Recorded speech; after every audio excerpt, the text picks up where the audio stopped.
Hi guys, so Boris Johnson is able to get away with things that no other British Prime Minister in modern times could have even dreamt of. His act of buffoonery, this act allows him to make light of very serious situations. The fact that he ruffled his hair before presenting a somber message to the masses once again demonstrates that he has zero empathy and zero interest in people who are not called Boris Johnson.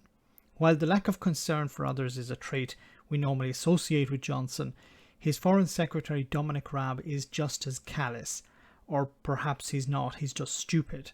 Here is Johnson and Raab meeting with some of the people who are working hard to get both British and Afghans out of harm's way. Foreign Office Crisis Centre that has been getting all those calls and emails and applications from the people around the airport, they still have work to do even as the evacuation out of Kabul winds down. In fact, the Prime Minister and the Foreign Secretary were at the Crisis Centre visiting this afternoon. I think we can have a look at a little bit of that visit here. How are you doing? All good? What's happening? Well, things are going well. Are you the guys who are being inundated with all the emails from everywhere in the world saying, please help my son, mother, get out of Afghanistan? Had a few in his office. Yeah, I've had a few. A lot of. What the hell is he talking? When I saw this clip, I thought, am I watching a spoof? Is this a joke? I'm waiting for the punchline here. It's like an episode of The Office where Ricky Gervais comes in and meets the new staff and he knows the camera is there and he's playing to the camera. But that's a comedy show. This is the Prime Minister.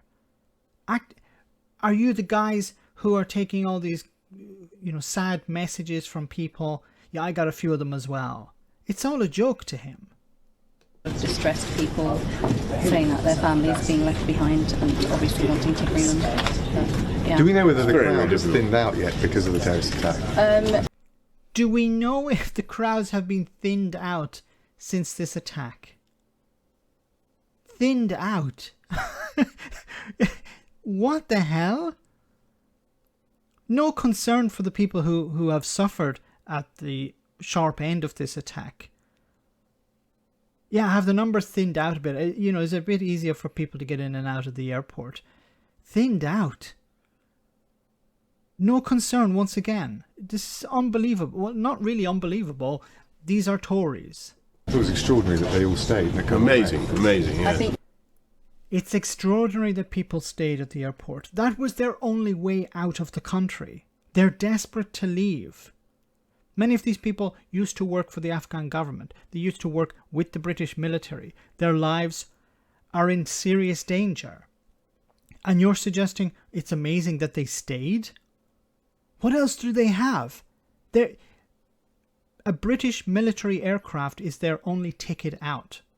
Or another country's military aircraft. But in relation to the ones who worked with the British government, a British military plane is their only ticket out of hell at the moment. And Dominic Raab doesn't understand that. And Boris Johnson doesn't understand it either. These people are so disconnected, not just from the reality on the ground in Afghanistan, but so disconnected from the reality of ordinary people. Probably going through their mind is, why didn't they just call one of their mates who has a private jet to fly in and take them out? That's what they would do. there are still a few people who are trying to get in, but a lot of them have dispersed or gone back home because of our advice to them. Yeah. My God, I imagine these people had a bit of a laugh when these two idiots left. I hope they did, because otherwise you'd have to cry. Complete disconnect from reality, complete disconnect from the situation that's taking place in Afghanistan. Boris Johnson and Dominic Raab are the worst people who are in charge at the moment. The worst people possible you could think of to be in charge of such a crisis. One is a buffoon and the other is an idiot. I'll let you decide which is which. Let me know in the comment section, guys, what you think about all of this. As always, your comments are greatly appreciated. Thanks a lot. I want to say a big thank you to all of my patrons. You ensure that this channel continues to exist. I'm eternally grateful for all of your support. If you join Patreon, you will receive instant access to our Discord server, where we have both audio and video chats. You can chat with me and other patrons, where we discuss important and non-important issues. Becoming a patron per month costs about the same as a large coffee, so why not check it out?